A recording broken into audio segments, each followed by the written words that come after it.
এটি ছিল বিবেকের আন্দোলন, এটি ছিল অন্যায়ের বিরুদ্ধে মাথা উঁচু করে দাঁড়ানোর আন্দোলন। এখানে ছাত্ররা ছিল, এখানে শিক্ষকরা ছিলেন, শ্রমিকরা ছিলেন, রিক্সা চালকরা ছিলেন, ক্ষুদ্র ব্যবসায়ীরা ছিলেন, স্কুল পড়ুয়া শিশুরা ছিল, মা ছিলেন, বাবা ছিলেন, আর ছিলেন কোটি কোটি সাধারণ মানুষ যারা বিশ্বাস করেছিলেন একদিন বাংলাদেশ আরো ভালো হবে। প্রশ্ন করি আপনাদের, আপনাদের তো সুন্দর ভবিষ্যৎ ছিল। আপনারা চিকিৎসক হতে পারতেন, প্রকৌশলী হতে পারতেন, বিজ্ঞানী হতে পারতেন, উদ্যোক্তা হতে পারতেন, বিশ্ব জয় করার স্বপ্ন দেখতে পারতেন।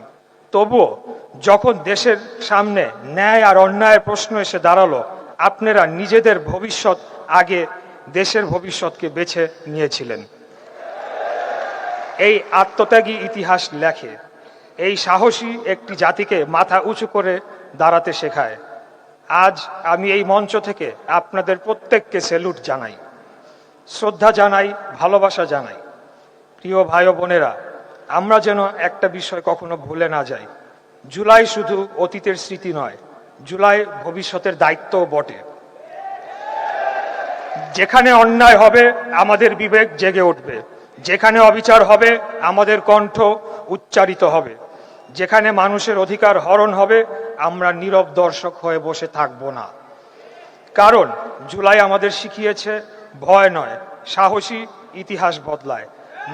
নীরবতা নয়, প্রতিরোধকারীরাই শেষ পর্যন্ত বিজয়ী হয়। আর বিভক্তি নয়, ঐক্যই একটি জাতির সবচেয়ে বড় শক্তি।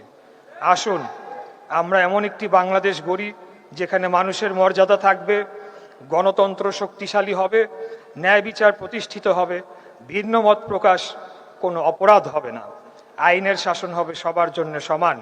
পৃথিবীর মানচিত্রে স্বাধীন দেশ হিসেবে আমরা মাথা উঁচু করে সদর্পে বসবাস করব।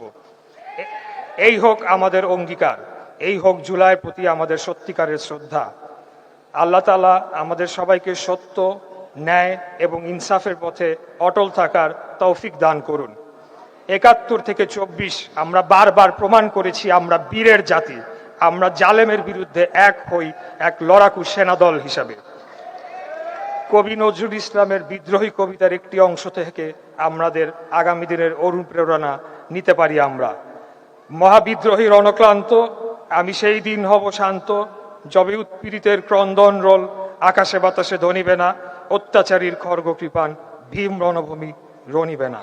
পরিশেষে আমাদের প্রাণপ্রিয় নেতা আজকের মাননীয় প্রধানমন্ত্রীর দেয়া একটি স্লোগানের মাধ্যমে আপনাদেরকে এই সম্মেলনে স্বাগত জানাচ্ছি। দিল্লি নয়, পিন্ডি নয়, নয় অন্য কোনো দেশ, সবার আগে বাংলাদেশ। আসসালামু আলাইকুম।